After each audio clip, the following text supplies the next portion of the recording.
Welcome to the show. In today's podcast, we have Alison Leitheiser.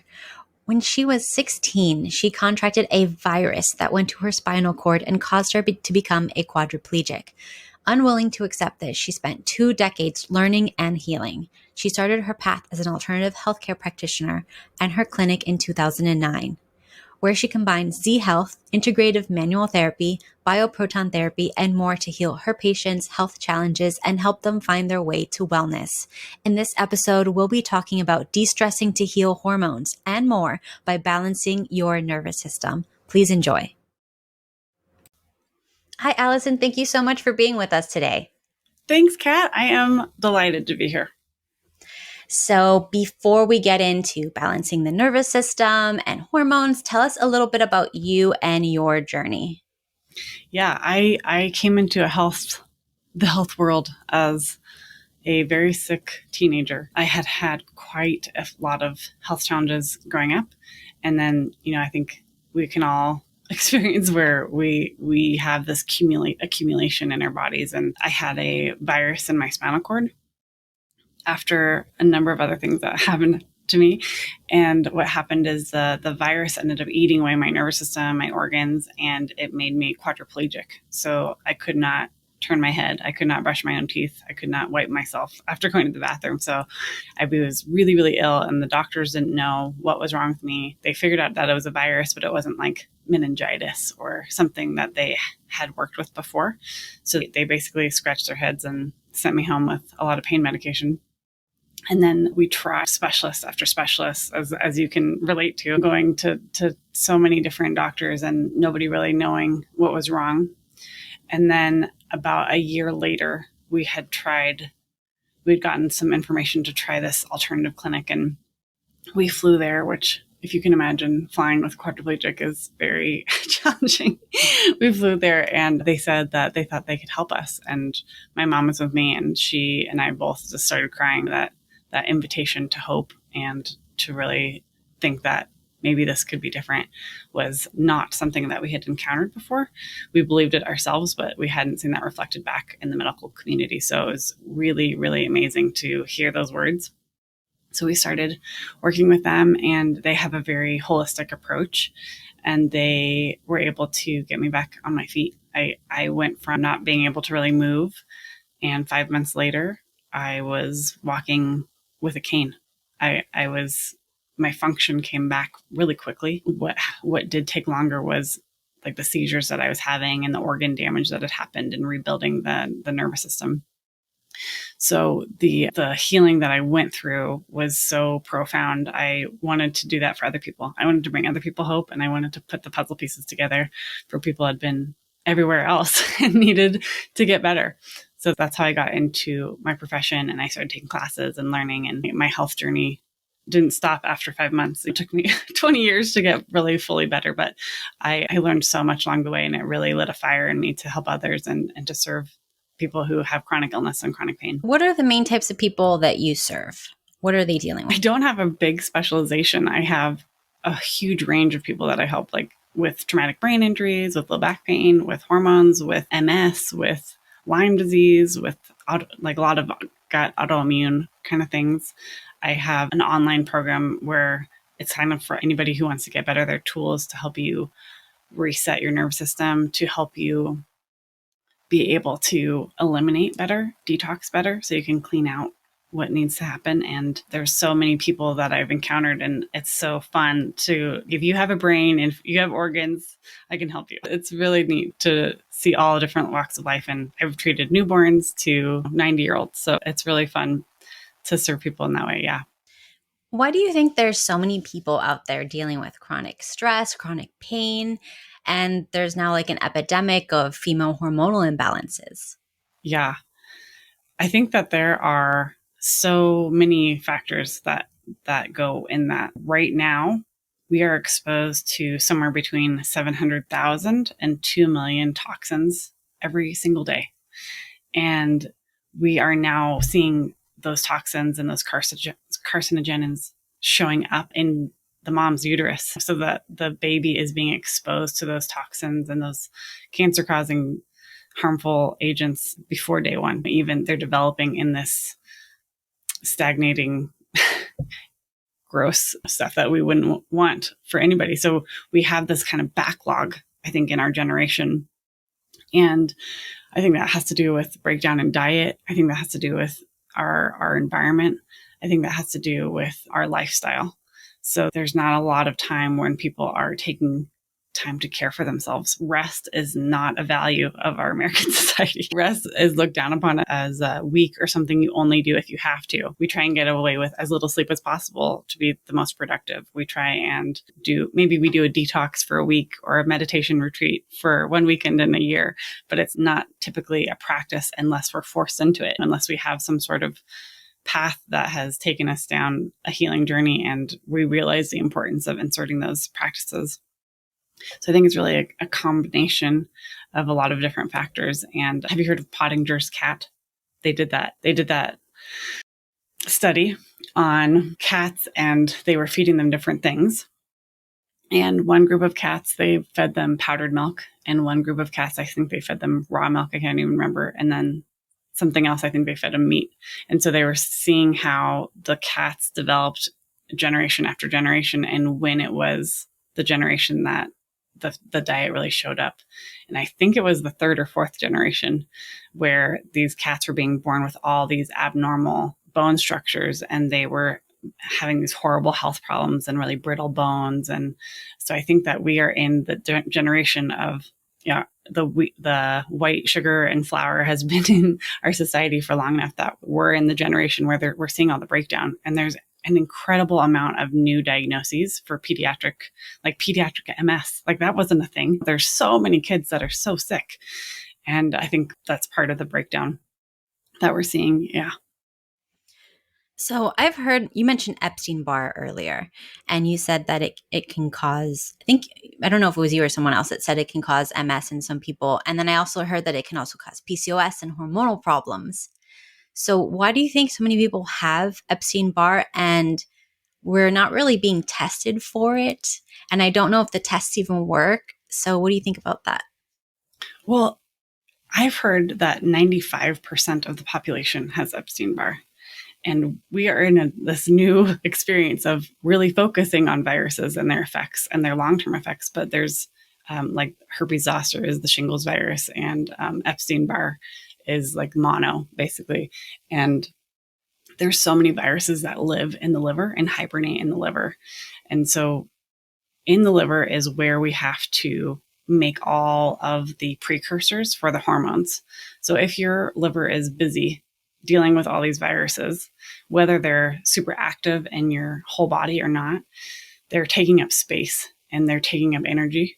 So if you have hormones and you're not making great hormones to build upon, it's gonna catch up with you. And the liver also has to have the job of detoxing and recycling all those old hormones out of the body that we don't need anymore. So again, if it's full, we don't do a great job when we're full, and the liver has 500 other jobs to do every single day anyway. So I think viruses can take its toll on so many different aspects of our system. Like so many different parts of us can be very irritated by viruses and that inflammation that just goes and goes. And a lot of times people talk about the virus, but not often the viral byproduct, like the nagalase. So if you think about if there is a frog that dies in a swimming pool, like that's not a big deal. You scoop it out, right? But if it stays there for a day, a week, a month, a year, like you can't even use the pool anymore. It's awful. The yuck is all over the place. And that's what happens where sometimes the virus will die or the immune system will effectively be able to deal with the virus. But the viral corpse or the die-off is what really irritates some people. So that can cause a whole myriad of other issues as well. And we have a community that is totally inefficiently detoxing. People aren't able to get things out. We're really stuck in our elimination. We don't poop as much as we should. We don't flush everything out. And our lymphatic systems are backed up. And we just don't have these detox practices that we're doing effectively.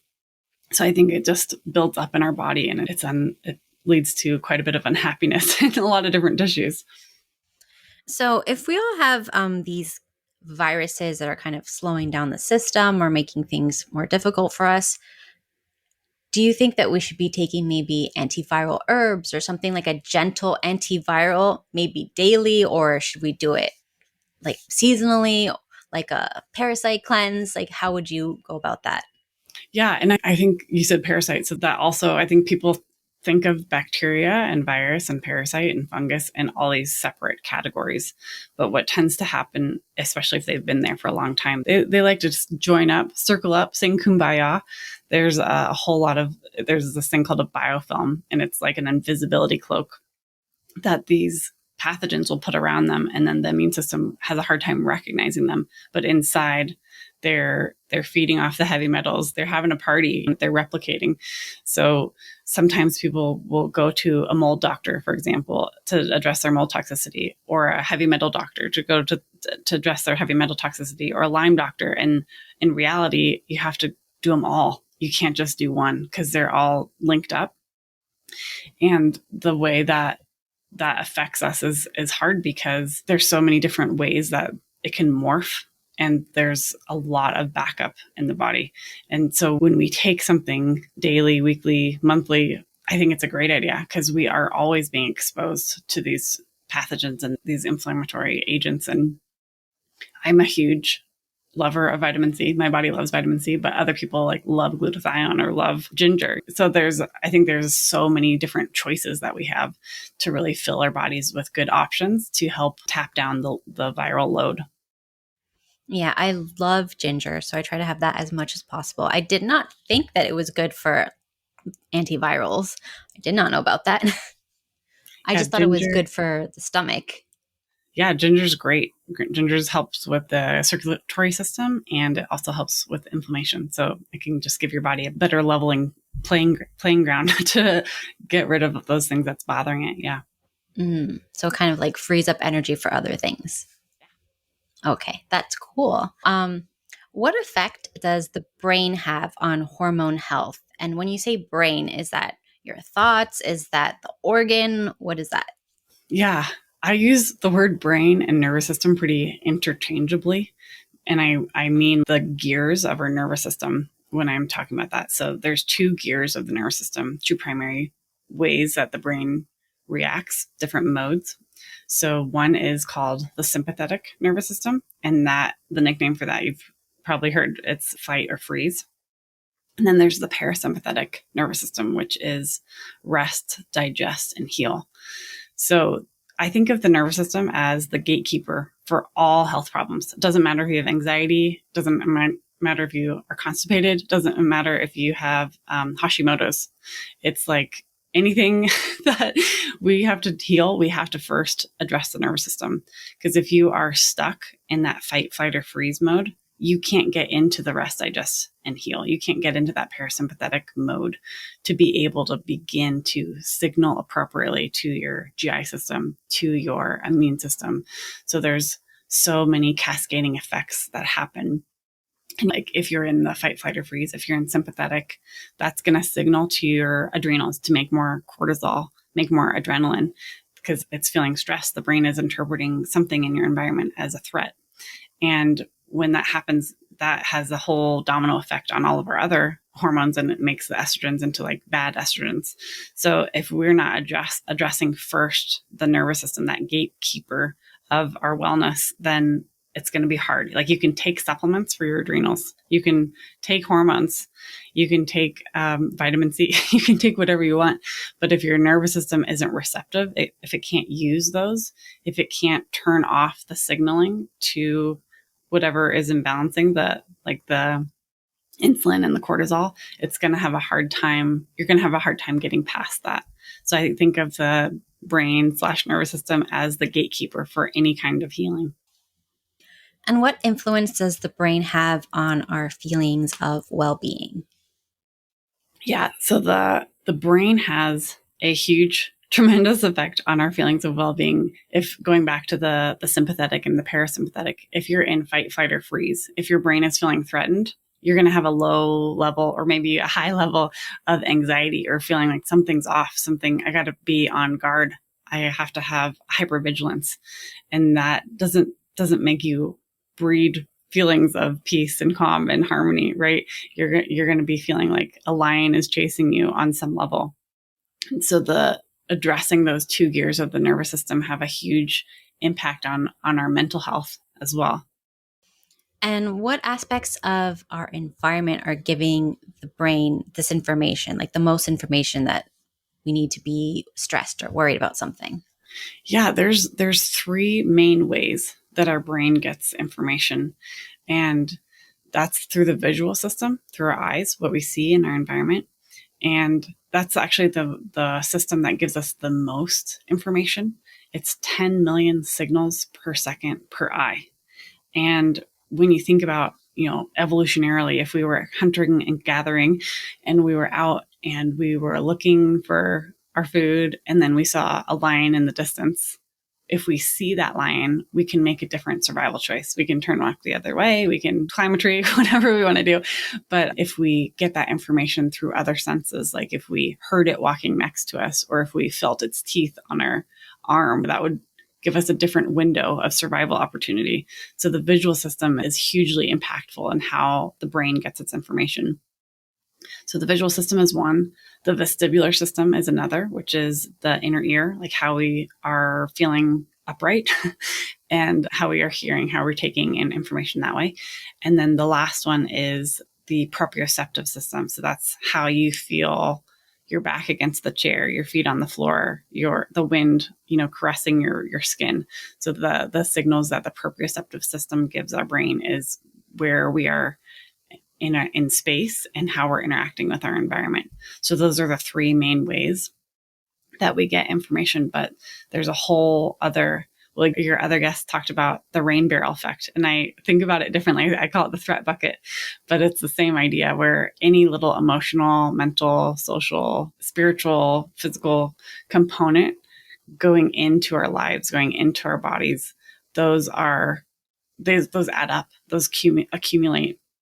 And stress is cumulative. So eventually then the bucket's overflowing, and the overflow of the bucket is our symptoms. So it could be, you had an infection and that was the last little bit of the space that you had in your bucket. And then all of a sudden you have all these problems. But what you're not taking into account maybe is like the arguing that you did with your spouse, or the stress of going away to boarding school when you're younger, or there's all these different things that can happen when we were much younger that we don't really think registered, or we don't feel like necessarily traumatized from, but our cells remember, our nervous system remembers, and that it adds up in that threat bucket. So there's all those other inputs that our brain takes and categorizes and stores. And so we do get primary information from our visual, vestibular, and proprioceptive systems, but it can be anything really that our brain can store and add up. Yeah, I'm trying to think. I believe that I've been in flight or flight for most of my life, because even though I do all the things, I try to relax, I take long Epsom salt baths, I do all these things, and I have a very stress-free life. And now I still have like the memory of when I was growing up, when I had stress all the time. So now if any little thing happens, I get set off. Yeah. And it's just like, I know all the things. I know all of this already, but I still haven't been able to like kind of break through and just like react more, I guess, appropriately. Yeah. I think that's what we're looking for, right? We're looking for choices. We're looking to be able to respond instead of react. And I think we're all like that. And that's what I love to do, is help people learn how to modify and measure and create this environment for your nervous system, because life happens. Like, it's not like we live in a bubble and we're never going to be stressed again, right? There's stressful things that happen every day, and that's personal, that's in our community, that's in our country, that's in our world. There's distressing things that are happening all the time, but bringing ourselves back to that ability to be in either sympathetic or parasympathetic, in fight, flight, or freeze, because that's appropriate. That's not a bad thing. That keeps us alive. But we also need to have the ability to get into parasympathetic, because how many people have sleep issues? How many people have digestive issues? How many people cannot move? They're stuck. They cannot heal. So a lot of that comes from the nervous system not having that flexibility to move back and forth in between the fight, flight, and freeze, and rest, digest, and heal. And I've been thinking a lot about my friends that watch the news, and they're always heightened and they get sick more. They're freaking out more. They're gaining weight more. Their health is just spiraling out of control. And then when I tell them that I don't watch the news, they get so mad at me. They're just like, you need to be aware. I'm like, why? What am I going to do about it? Well, you need to know. Why do I care? They're like, what about this horrible thing happens? And I'm like, well, if it didn't happen to me, I need to focus on me. And they just can't stand that. But I see what it does to people. Yeah, I don't know that we were designed to watch the news. I think we were designed to have our family, our community, and we didn't used to have internet. We didn't used to know all the horrible things that were happening. And so I don't know that we have the capacity to really track all these stories and maintain our peace and calm. So I think it's a huge problem. And I know you've done a lot of elimination diets, and so have I. But a lot of times, I'll invite people to do an elimination diet of their news addiction or their phone. So it is a huge source of stress and continued hypervigilance for people, and it's not helpful if you're trying to get into that parasympathetic state, for sure. Yeah. So how does the brain play into adrenal fatigue? Yeah. So the brain, like we mentioned, there's the fight, flight, or freeze. There's the sympathetic nervous system, and then there's parasympathetic, the rest, digest, and heal. So when the adrenals are fatigued, they've overgiven. The kidney and adrenals are like the battery of the body in Chinese medicine. It's where your chi lives. And what's so interesting is there's, a limit. We have a limited amount. We're just like a battery. There's only a certain amount of charge. And I like to think about it as a bank account, where if you're only withdrawing, you're going to reach your zero balance really quickly. So we have to be making deposits. And when we have adrenal fatigue, our adrenals are super taxed. They're really tired. And in Chinese medicine, when the kidney and adrenals are tapped, it'll dip into gallbladder energy. And that's often really frenetic, really spasmodic. It'll tighten everything in your body. Gallbladder is really associated with migraines. So a lot of times people who have the adrenal fatigue also have these other symptoms, or this chronic stiffness, tightness, headaches. But when the nervous system is kind of the governor and that gatekeeper idea, if that brain is telling you there is a threat, we need to be ready, your adrenals are going to be continuing to create more and more stress hormones, even if they're tired, because they're trying to keep you alive. They're responding. The adrenal fatigue is an output to the brain's interpretation of whatever is coming in its field. So what I think is interesting about adrenal fatigue is the nervous system route, like viewing the nervous system as a gatekeeper, is such an underlooked at thing, underlooked at perspective. And so people will, eat 6 times a day. They'll take a lot of vitamins and minerals. They'll do things to rest. But if you're not changing the way that your brain is interpreting your environment, you're still going to be in that sympathetic. You're still going to be in that fight, flight, or freeze. And the signaling to your adrenals is going to be the same. So you can take as many supplements as you want, but if you don't change the signaling from the brain, from that fight, flight, or freeze to your adrenals, the adrenal fatigue isn't going to change very quickly. So how does training the brain make us feel better?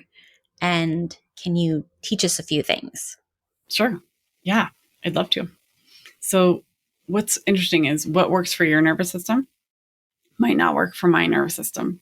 So I like to teach people to monitor their own nervous system. And one way we can do that is through range of motion.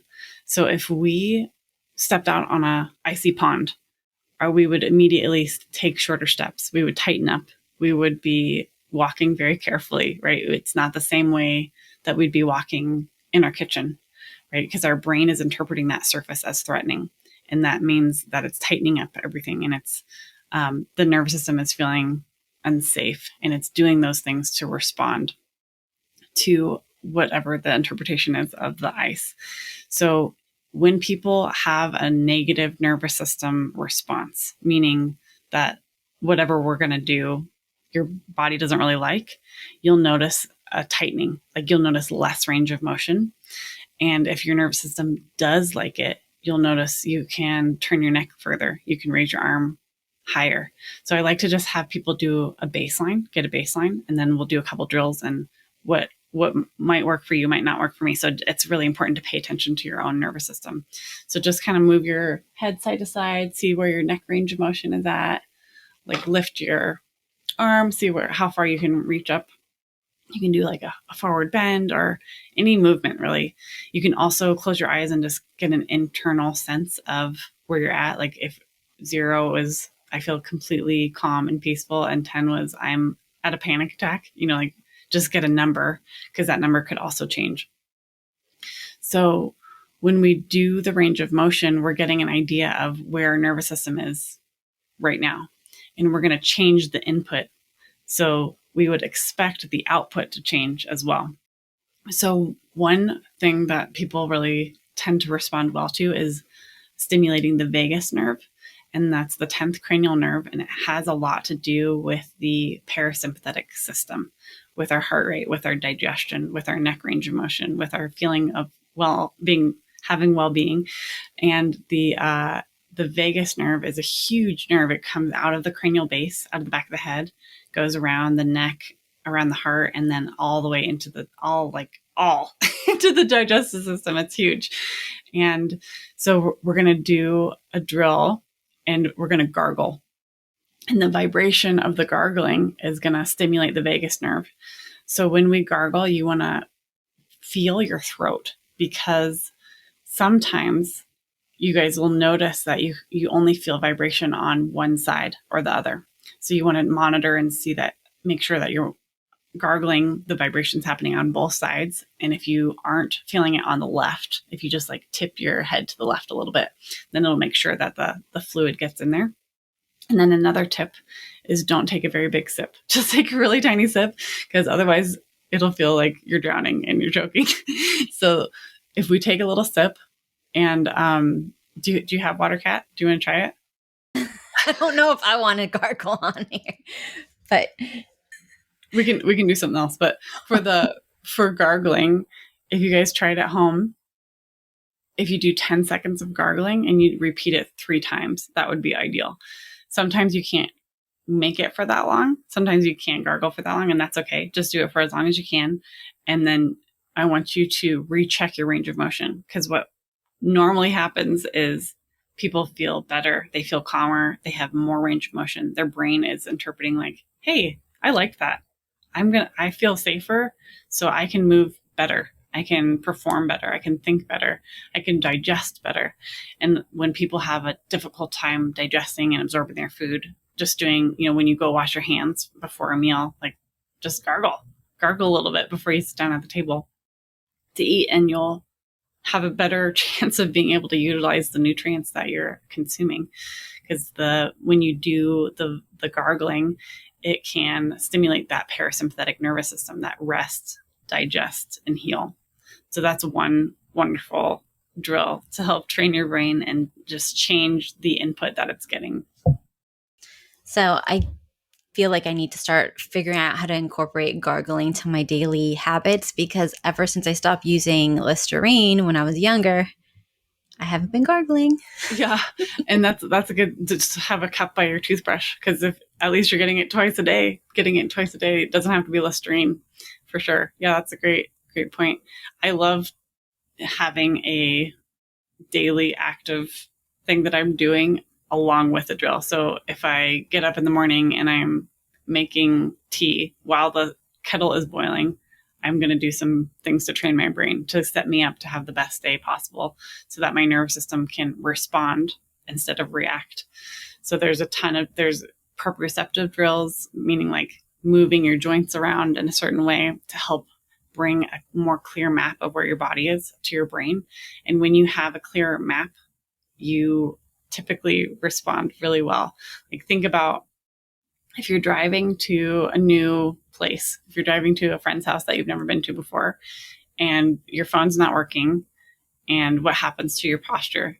You don't know where you are. You start to lean over the steering wheel. Your heart rate changes, your breathing changes, you're looking around frantically trying to find an address or get some sort of orientation for where you're at.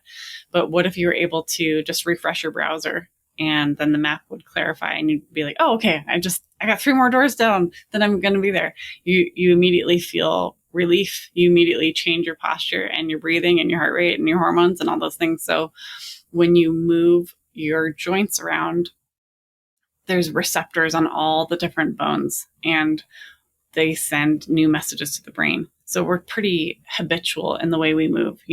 We text, we type, we walk, we sit, we do a lot of sitting. So when we can move those joints in a different way, there is a immediate change in the brain, because the brain has a new map. It knows where your foot is, or your wrist, or your elbow, or whatever drill you're doing. And what's beautiful about that is any kind of information, any clarification of the map for your body is really helpful for your brain and feeling safe and getting more into that parasympathetic, that rest, digest, and heal. Because if something's blurry, you don't know what's happening there. There could be a lion just all in the back of you. There could be something threatening, and your brain doesn't really know until you tell it otherwise. Can you give us some examples how you might use some techniques to calm down in real life situations? Yeah. One of my go-tos is a breathing exercise, because that is a backdoor into the nervous system. When you're really, really overwhelmed, sometimes the visual drills or the vestibular drills or the proprioceptive drills is just another input that's too much, and you can just make your brain feel even more overwhelmed.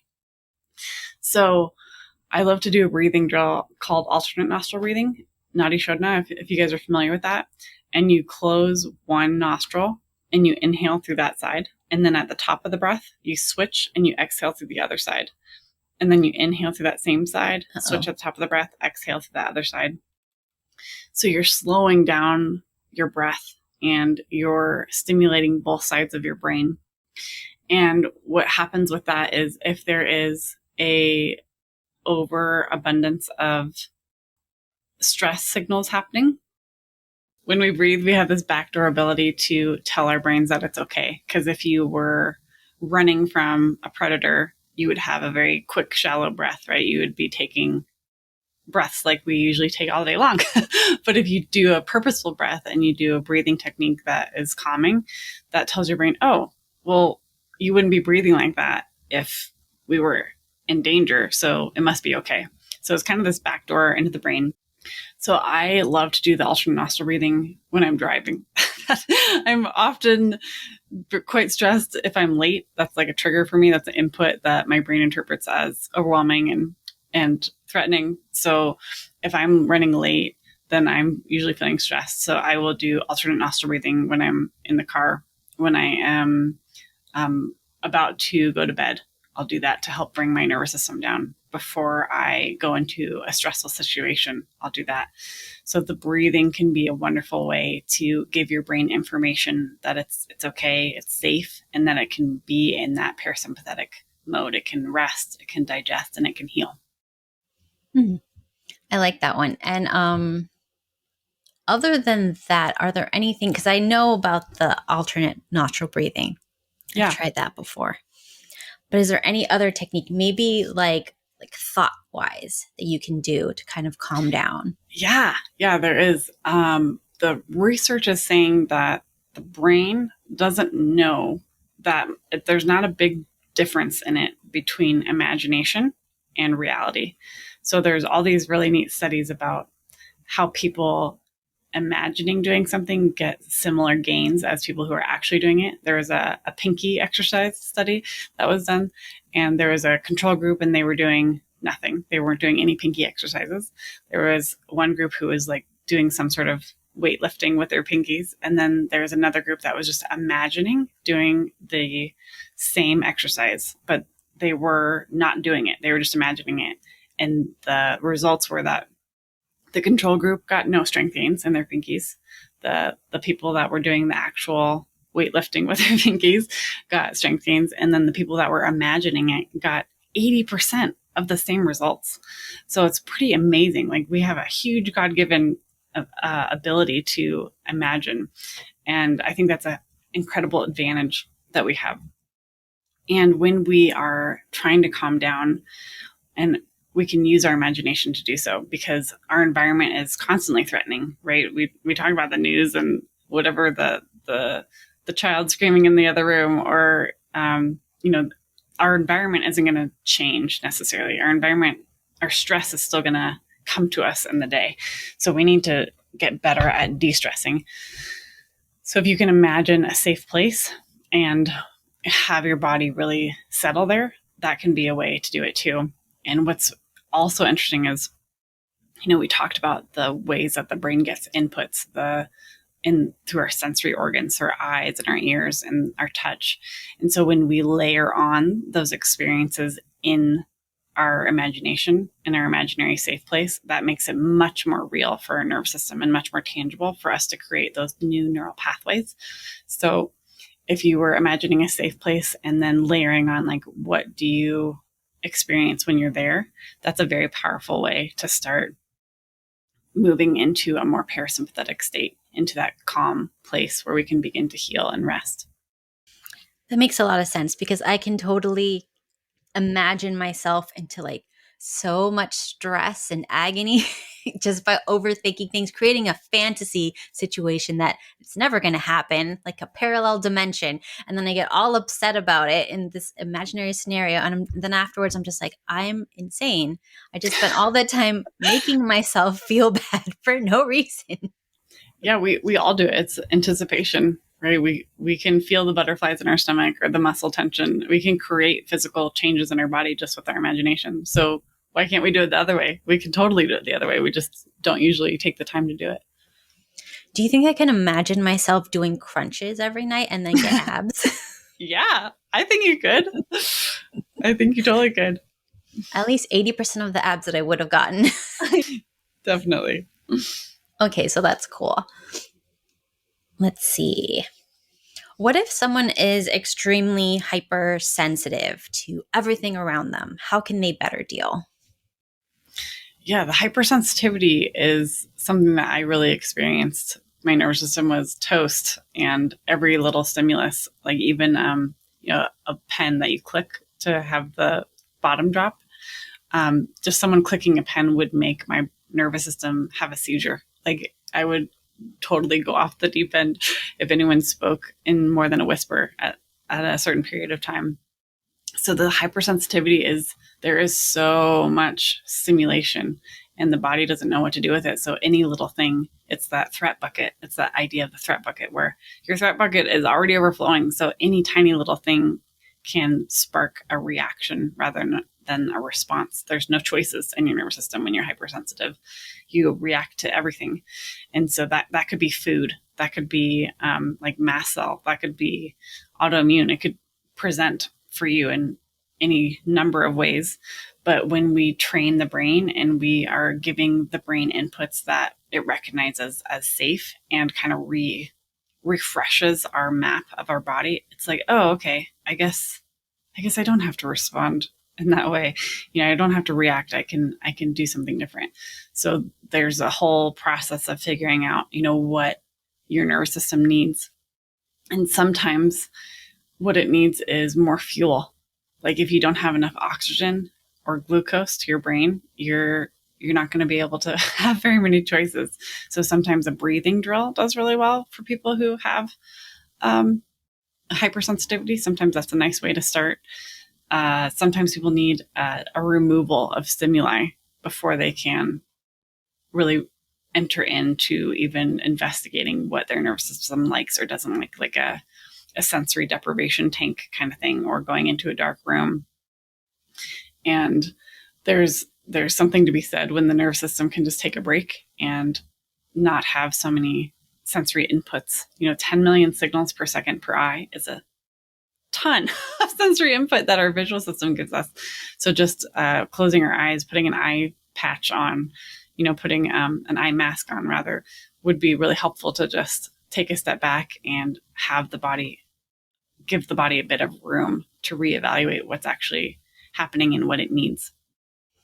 I remember when I was a social worker before, and I actually went to school at night to do aesthetics just so I can get facials every single night. And I would just kind of go to sleep almost, and they would do facials on me to practice. So I'm like a facialist, even though I never really did that. But I thought it was great because it was such a stressful, horrible job that Yes. it was the best thing that I could do. Yeah. So giving yourself that proprioceptive input to your brain really helps your brain reorganize and reevaluate where you were at, and you could get back into the parasympathetic nervous system state. That's awesome. So I know you do Chinese medicine or no? I don't. No, not Okay. specifically. I've drawn from. I don't do one thing. I do tons of different things. So I've drawn from a lot of different learning, and I'm a lifelong learner. So I just take what I get from everything. I know that in Chinese medicine, they say that anger can harm your liver and fear the kidney, worry the spleen, and so forth. Do you think that's like a real thing and that we're just not paying attention to in Western culture? Yes, 100%. I absolutely do think that. And it goes back to that threat bucket and how any little piece of emotions or mental thought patterns or belief systems can fill us up in negative capacity. And I think stress is cumulative, like that anger or that worry is cumulative, and our bodies hold it, our cells hold it. And if you've ever seen What the Bleep Do We Know? It's like a quantum physics documentary. And I love the little visuals that they had of how the cells and the receptors of the cells were reacting to the main character's thought processes of, she was saying to herself, like, I'm not good enough, I'm fat, I'm all these things. And the way that information was coming and actually changing her cell receptors and creating this cascade of hormones was really neat to see how they illustrated it. So we have all these charges inside of us, and every emotion has a charge, every thought has a charge, and our organs will hold on to certain charges more than others. So the anger is liver, like you said, and we have this ability to contribute to that charge or to balance it. And the other thing about that is, a lot of times people only talk about the negative side of that spectrum, but I think every organ holds this plethora, this bandwidth of options. So on one side of the liver is anger and frustration, and on the other side, it's path and purpose. So if you are really angry, if you're really frustrated, you're not going to be able to see where you need to go in life, do what you need to do in life, because it's going to hold you back. So when we are so heavily dysfunctional in that one side of the spectrum, we don't get the other side. Another example would be the ureters. They connect the kidneys to the bladder, and they're about letting go. They're about letting go. And they're also about expression, like expressing who we are. So if you imagine, if you weren't letting go, say you were holding 10 grocery bags and we couldn't even see you behind all the grocery bags, we couldn't really tell who you were. We couldn't hear your voice. It would be muffled. There's all these ways that we bury ourselves with things that we're not letting go of. So that spectrum shows up in every organ. And there's this whole wonderful way that we can connect with that and change it with just using our own hands. And it's called neurofascial processing, NFP for short. And that's something that I love to teach people how to do. It's an incredible way to heal yourself. And that's something that I did a lot when I was 16, 17, 18, 19, 20, trying to get better and helping my organs come back into a place of balance and be able to access both sides of the spectrum. Because it's not bad to be angry. We have that in us. It's just when we get stuck there. And when we get stuck there, then we can't access moving forward and our path and purpose. How does mental, spiritual charges affect us? And are there any ways that we can remedy that? Or is that kind of like what you were saying? Yeah, those are all encompassed in the organ. There's certain ones that tend to react more with mental thought patterns rather than emotions. And same with spiritual. But they all play in and they all arrest us in that negative aspect of the spectrum that the organ has. And with the GI, the large intestine and the small intestine are about worry. So if you, and we mentioned it before, like we can think something, we can have a thought about something that we're feeling nervous about, and we can feel it in our stomach. Just thinking about it, you can feel in your own body those correlations. That's not rocket science. You're like, oh yeah, duh, I feel worry in my intestines. So there's certain organs that seem to correlate more with the mental aspect of our mind, body, spirit, three-dimensionality, but there are other organs that seem to be more about emotions and others more about like spiritual, really deep spiritual questions and how we exist in the world and what that means. Can you tell us a little bit about what you think about the idea that, okay, I've had some people on the podcast and they say, a lot of my listeners, they have PCOS or hormonal problems. They're like, a lot of that is caused by maybe some sort of childhood trauma. And they're like, that's how it manifests. And if you have this trauma, it'll manifest in this quote unquote disease or disorder. And if you have this trauma, it can manifest in that one. Do you believe that there's anything to that it's that specific? That's a great question. I haven't seen that in my practice. I've seen if 10 people came in with PCOS or MS or fatty liver, it would manifest differently for everybody. And I also get like different ages will pop up like, okay, well, let's let go of the fear that you had as a 2-year-old, or, you know what I'm saying? Like it'll be kind of a different way that people got there. Their threat bucket filled differently and at different times with different aspects of physical or emotional, mental, spiritual components. So to me, I think everyone's a bit different, and I don't place a lot of weight on diagnoses because it tends to look differently to me when I'm looking and working with them. It shows up. Everybody's different. Everybody has their own fingerprint. And I think you get to be that place. There can be similarities. There's usually like a trauma. There's usually a toxin. There's usually an infection and some kind of combination of those. But I wouldn't say like everyone who falls down the stairs gets X, Y, and Z. I haven't seen that in my practice. No. Okay, fair enough. Because I do understand what you were saying that, for example, whenever I drink milk, I'm fine.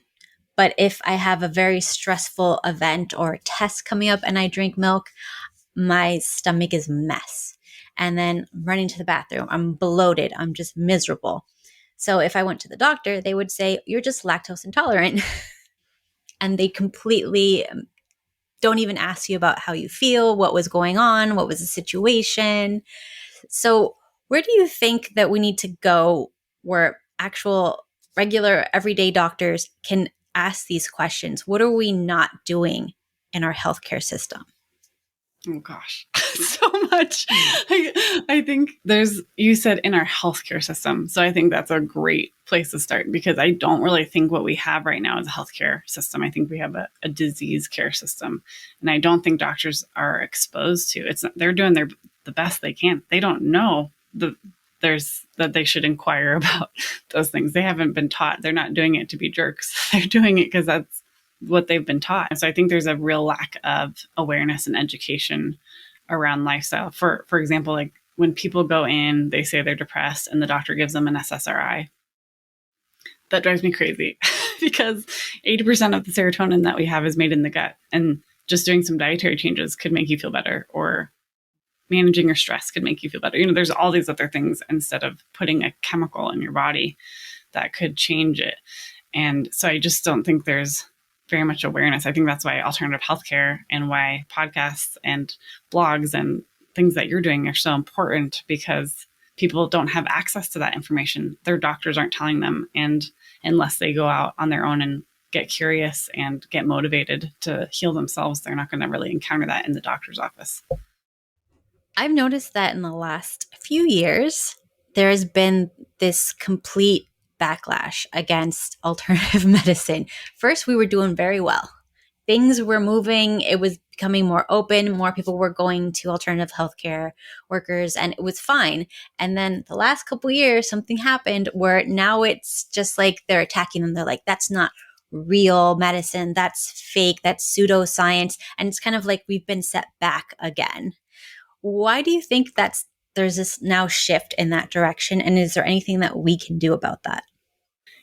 I think that there's a real increase of fear and a looking for somebody with a white lab coat to stand up and tell us what is true. And as alternative healthcare practitioners, we don't have that authority necessarily in society. You know, we've been working on it and it's been getting better and better. But when push comes to shove and that fear is ruling, when the amygdala, when the sympathetic nervous system comes on board, the fight, flight, or freeze, like we tend to revert back to childlike behaviors, right? And that's often looking to a doctor, an authoritative figure that is well respected and recognized in society. And it might not be your acupuncturist that's telling you something different. It might not be the chiropractor or the naturopath. So I think, to me, it correlates with the rising amount of fear and anxiety that people are having. Yeah, I see that a lot. My husband does acupuncture and he goes to these seminars, and of course, I watch over his shoulder because they're all online now. They'll be talking about this is what fixes this and this, but because of what's going on now, we can't talk about that. So you have to check if your client's open to hear it first. And I'm just like, this is really a scary time. Yeah. Where we have to like worry about like how to tell somebody something that will help them. Yeah. Yeah. There is a huge trend towards narrowing our mindset, I think, about what's possible. And we've been living very small lives these last couple of years, and our focus is pretty different. So I think that's so true. You have to really check your audience, check your client with what information you're sharing. And I typically don't attract people that are like that. They know they can get better. They know there's a different way, and they know that it's hope is happening and healing is going to happen. They just don't know how yet. And they've already tried those ways. So usually the people that I see, they kind of are already like, I know my doctor didn't recognize this, or I had to tell them to do this test or this test. And, they have experienced not having great care from the traditional medical system. And I think there's a time and place for everything. Like, doctors are awesome and emergency room care is amazing. How many lives have been saved, but from a perspective of a mystery disease or not understanding exactly what's wrong with you, I think those are the people that I usually see, and they have already gone to all the doctors that have not helped them. So I think they're usually pretty open. And it is weird when when you're like, but this would help you, and they're like, no, I don't think so. So like, okay, well, have fun then, enjoy.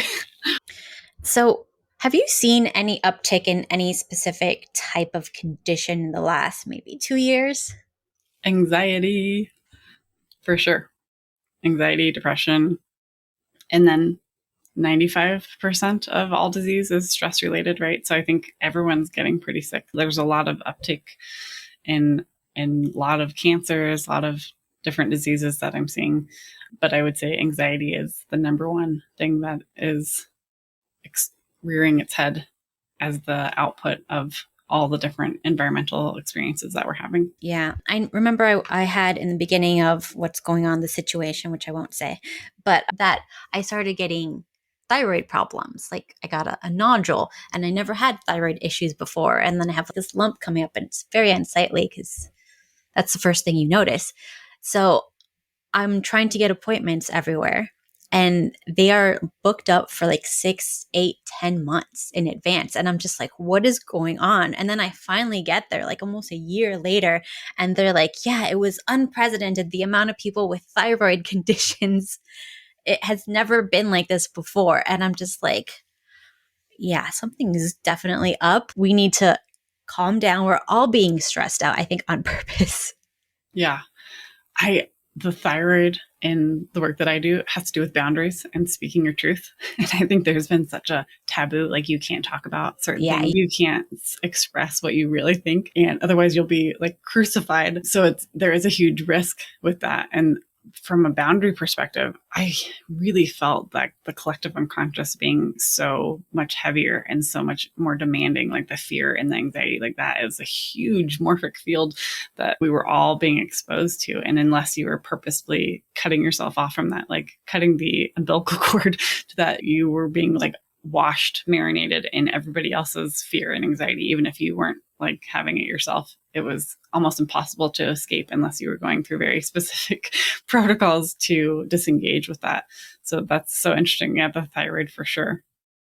I think thyroid is a big deal for women anyway. There's not too many women that I know that that aren't on thyroid something or other. Because I think we often don't speak our truth, or we don't have good boundaries. We don't have clear expectations in our relationships. So that's a huge place in the body, in women's bodies, where we get eroded. Yeah. And everything going on online, I think, has made us all very stressed out. So that's why I'm trying to get off of Facebook, which is really hard when you have a business. But I'm like, I don't really need to be on there. I don't get that many people from there. But for some reason, you have, well, maybe there's one or two. And I'm just like, I shouldn't be on Facebook. When you have a business, it's hard. Have you ever thought about maybe moving because I know you have a group, maybe a group offline off of Facebook where you can have more say and control, like maybe down the line? Because I think we might have to. All the time, Kat. I think about it all the time. And I started it. I've actually only had the group because I was very anti-social media for a long time. I only started the group in February of 2021. So it's been a short-lived kind of thing. And every day practically, should I move it? Should I change it? And I haven't yet, but I might. Yeah, I've been thinking that too, because I love the community of having a message board, but I just don't like being on somebody else's platforms and having to play by their rules. Yeah, it's been so interesting. The algorithm changes and all the game changing things that have been happening. Yeah, it's interesting. That's for sure. But I like email. I always tell everybody, if you have any questions, email me. That's the best way. I'm not going to be on the social media places for you as much, but email. I like email. Anyways, what are some other ways that people can work with you? Do you do one-on-one, group work? What are the ways? Yeah, I do one-on-ones, but my practice has been really full for a while, so I'm not accepting any more one-on-ones right now. But I do have a group program that I'm doing, and it's called Inner Restoration, and it teaches you, you mentioned also that you had the diagnosis of PCOS, but it wasn't just one thing that helped you. Like, you had to work on the GI and the immune system and all those things. You have to do all the things. So my program incorporates the nervous system training and how that affects our bodies. It incorporates how you can heal yourself through the neurofascial processing, through helping your organs release those mental, emotional, spiritual, physical components to what's making you sick and holding you back. And then it also has all those techniques to help you eliminate. Like, a lot of people focus on detox, but people can't detox. I think you need to open up your lymph. You need to open up your colon, and before you do like a liver detox. So the program incorporates a ton of different ways to calm your nervous system, to build safety in your body so that you can start to change and heal and feel better finally. Awesome. So I love that. And do you have any tips for people who go through detox reactions, like really extreme ones? Because I know I do, and a few people reached out to me and they said they're the same, that I'm not unique. I get like migraines and nausea, and apparently that's common. Totally common. Yeah, that Herxheimer reaction is intense. And a lot of doctors, it's so interesting to me because a lot of doctors are like, oh, that's great. That means you're detoxing. And to me, that means that something isn't quite right. Like, we should be able to take things in and let things go effortlessly. Like, we were designed that way. So if you're having a big Herx reaction, to me, that tells me that your organs of elimination aren't working properly and you can't let go of the things that you're starting to stir up. So sometimes when you do detox, you're just like dusting the room and stirring up all these things, but you don't have a great like air filtration system, or you're not vacuuming afterwards, whatever. So it doesn't have to be like that. And that's a big focus in my group program because it's so common. It's so common. And when people have been so sick, they get so sensitive, and a little bit of an input, a little bit of a activated charcoal even could make that person feel really ill. So that's a big focus in my program. Yeah. That's cool. So I love that you do that. Is there anything else that we haven't touched on that you'd like to mention before we go? I love to tell people that healing is possible. Healing's available and hope is there. So don't give up, you guys. You're doing awesome, and you're going to find the answers.